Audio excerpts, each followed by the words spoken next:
भगवान शिव नृत्य क्यों करते हैं और नृत्य से कौन सी ऊर्जा का संचार करते हैं। साथ ही नटराजा के पैरों के नीचे कौन है जिस पर वह नृत्य कर रहे हैं। आइए जानते हैं नटराज के पैरों के नीचे बौना राक्षस कौन है।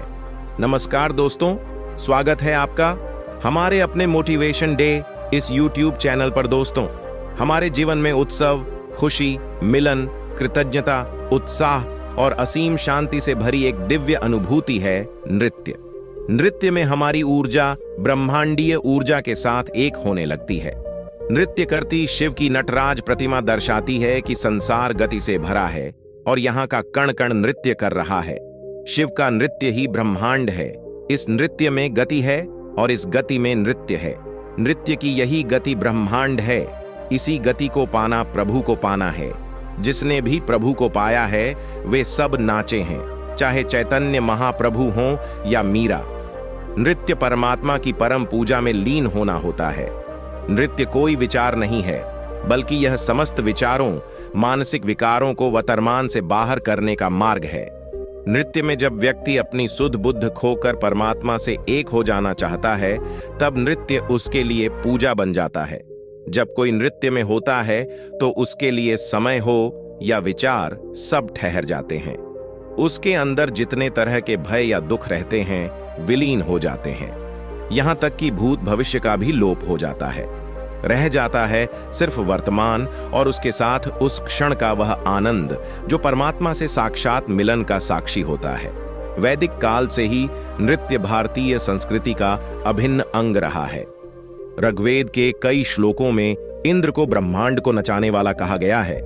यजुर्वेद से पता चलता है कि वैदिक युग में नृत्य करने वाले खूब थे। अथर्ववेद में कहा है, स्या गायन्ति नृत्यन्ति भूम्या मर्त्या यै लिवा युद्धन्ते यस्यमा दो यस्याम वदति दुंदुभे। यानी जहां आनंद के बाजे बज रहे हैं, लोग प्रसन्नता से नाचते गाते हैं और वीर लोग उत्साह से राष्ट्र की रक्षा में तत्पर हैं। स्कंद पुराण में शिव के नटराज मुद्रा में होने की कथा है। नटराज की मूर्ति देखें तो उनके पैरों तले कोई है। यह अपस्मरा नाम का राक्षस है। इस राक्षस को अभिमान और अज्ञानता का प्रतीक माना गया है। मगर शिव क्या कर रहे हैं? वह इस राक्षस को क्रोधित होकर मार भी सकते थे, मगर मुस्कुराते हुए अपस्मरा पर चढ़कर नृत्य कर रहे हैं। वो नृत्य के आनंद में हैं, जिसके पैरों तले अभिमान और अज्ञानता नाम का राक्षस कुचला जा रहा है। हमारे भारतीय जीवन में कोई भी उत्सव नृत्य के बगैर पूरा नहीं माना जाता।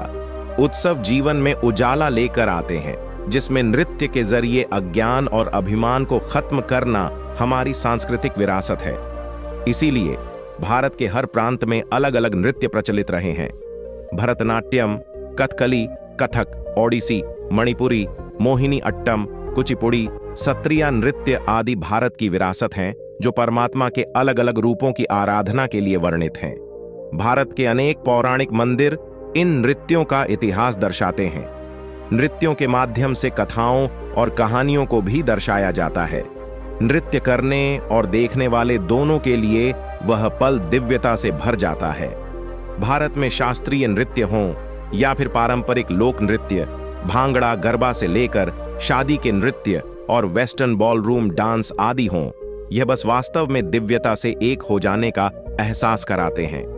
नृत्य करिए, अकेले में करिए और हो सके तो सबके साथ मिलकर करिए, ताकि जीवन के उत्सव का जश्न सामूहिक रूप से मनाया जा सके। आप अपने जीवन में नृत्य करने का मौका कभी न छोड़िएगा। हाँ, जब शरीर से नृत्य न कर रहे हों, तब परमात्मा का शुक्राना करते हुए मन ही मन नृत्य कर चेहरे पर मुस्कुराहट को बनाए रखिएगा। अगर वीडियो अच्छा लगा हो, एक लाइक और चैनल को सब्सक्राइब जरूर करें। धन्यवाद।